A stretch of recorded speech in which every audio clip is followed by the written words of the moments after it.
Plan jest taki, że musicie trzymać kciuki. Za chwilę będę wiedział wszystko, czy się uda, czy się nie uda. Jeżeli się uda, zrobimy z tego wielki sztos i fajny cykl filmów, które pewnie chętnie zobaczycie. No dobra, nie mogę zapeszać, nie mogę powiedzieć, o co chodzi. Wstrzymujcie się jeszcze chwilę. Sukces! Teraz wam mogę pokazać, o co tak naprawdę chodziło. No dobra, jesteście na to gotowi? Patrzcie na to. 911, która od 40 lat jest w Polsce, ma czarne tablice rejestracyjne, jest najprawdopodobniej najgorszą 911, jaką widziałem w życiu. Nie mogę wam pokazać, gdzie ten samochód został znaleziony, ale jest genialnym samochodem. Wiecie, co to oznacza? Oznacza to nic innego, jak to, że zaczynamy nowy projekt. Projekt związany z restauracją 911, która ma polską historię.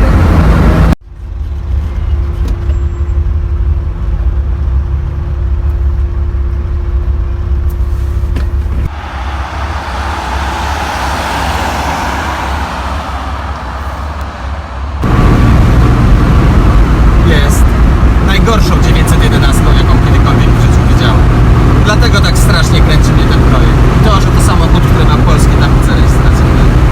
Od zawsze.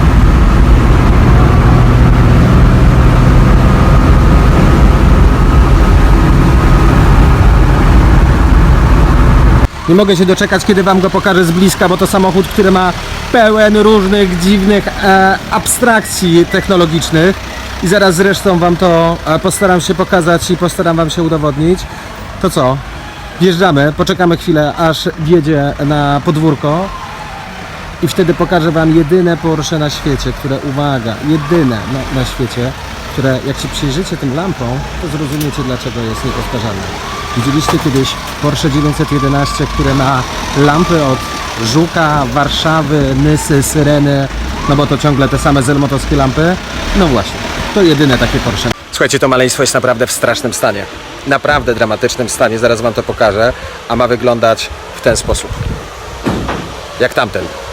Czy to się uda? No właśnie o tym chcę zrobić cały cykl programów, pokazujący wam troszeczkę na brudno, tak? I w normalny sposób, jak budować, jak rekonstruować ten samochód. Sam nie jestem pewien, czy to wyjdzie w 100%, bo stan tego samochodu jest straszny. Zresztą pokażę wam zaraz parę myków. Patrzcie.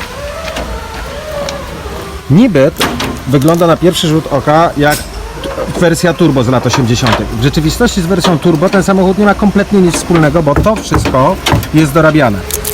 I dorabiał to ktoś kiedyś w Polsce. Zobaczcie, to się wszystko rozchodzi w palcach. Zrobimy dziurę? Nie, nawet jeszcze jest sztywne. Wygląda na model z lat 80., model G, ale jak zaczniecie się przyglądać mu, to nagle zrozumiecie, że wcale modelem G nie jest, bo na przykład to, co było charakterystyczne dla tych 70., drugiej połowy lat 70., 80. lat, nie jest wykonane z gumy, tak jak powinno być, tylko jest to żywica.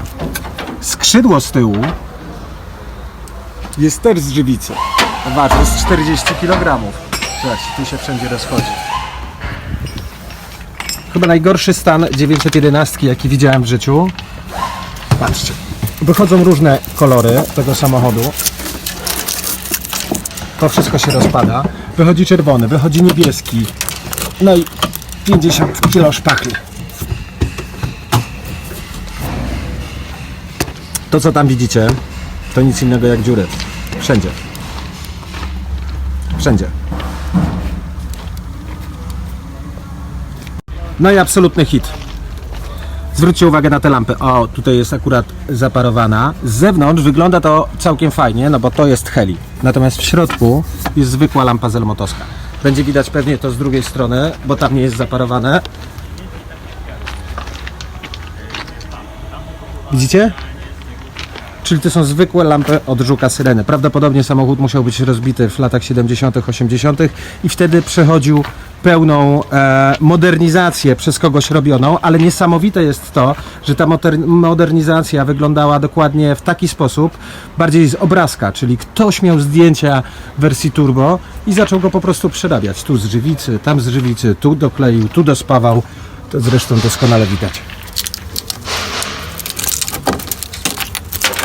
O, to jest ten element, o którym Wam mówiłem. To w normalnym Porschu jest wykonane z gumy. W tym przypadku wykonane jest z jakiejś żywicy. No właśnie, słuchajcie, koncepcja jest taka, żeby to spróbować odbudować i spróbować przywrócić z prostego powodu. Takie samochody z polską historią są absolutnie w 100% dla mnie najciekawszy, najbardziej wartościowy projekt, który jest projektem troszeczkę zupełnie bez sensu, z prostego powodu, bo rekonstrukcja tego samochodu będzie pochłaniała strasznie dużo czasu i strasznie dużo pracy, ale z drugiej strony warto zachować polskie Porsche 911, które powiem Wam szczerze, że sam do końca nie wiem, jaką ma swoją historię, bo tą historię będę próbował zgłębiać. Gdzieś pod spodem wychodzi kolor niebieski, gdzieś pod spodem wychodzi kolor czerwony, a jeśli ten samochód od pierwszej połowy lat 70. jest w Polsce, no to musiał mieć naprawdę fajną historię. Więc to będziemy próbowali ustalić.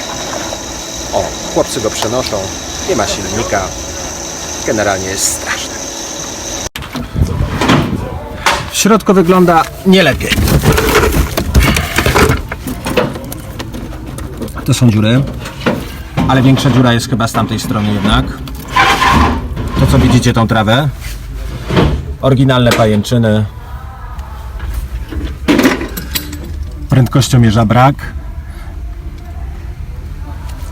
Zegary się poostawały. Przełączniki są troszeczkę pomodernizowane z różnych, również polskich samochodów. Zmieniona jest też tapicerka na coś. No generalnie nie wygląda to dobrze. Tu doskonale widać zmieniające się kolory. Granatowy, zielony, czerwony. Miał naprawdę bogatą historię. A to jest to skrzydło, o którym Wam mówiłem. Teoretycznie ten element powinien być wykonany z gumy w 100%. Ale jest wykonane z żywicy. Tu ona się cała rozchodzi. Oryginalnym elementem, który pozostał na tym samochodzie, jest ta kratka, która pochodzi z początku lat 70. Jest taki, a ma być taki.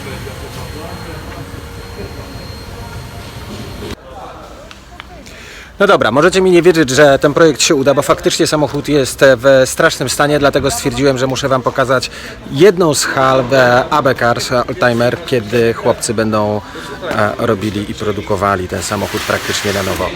Spójrzcie, jak to wygląda.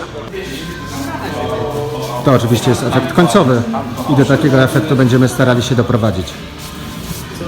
2.7 RS, 2.7 RS i parę kolejnych innych sprzętów. Czyli co, projekt brzmi troszkę bardziej realnie? Ok, jeżeli macie ochotę oglądać i zobaczyć, w jaki sposób tak naprawdę rekonstruuje się samochód i nie chcę z tego robić wielkiej telewizji, nie chcę, żeby tutaj siedziały ekipy filmowe i to realizowały, chcę Wam pokazywać w taki normalny, prawdziwy sposób, jak to będzie wyglądało, no to oglądajcie. Ja się cieszę. Nie mogę się doczekać, kiedy będzie wyglądał jak ten biały, albo ten żółty, albo ten pomarańczowy będzie wyglądał.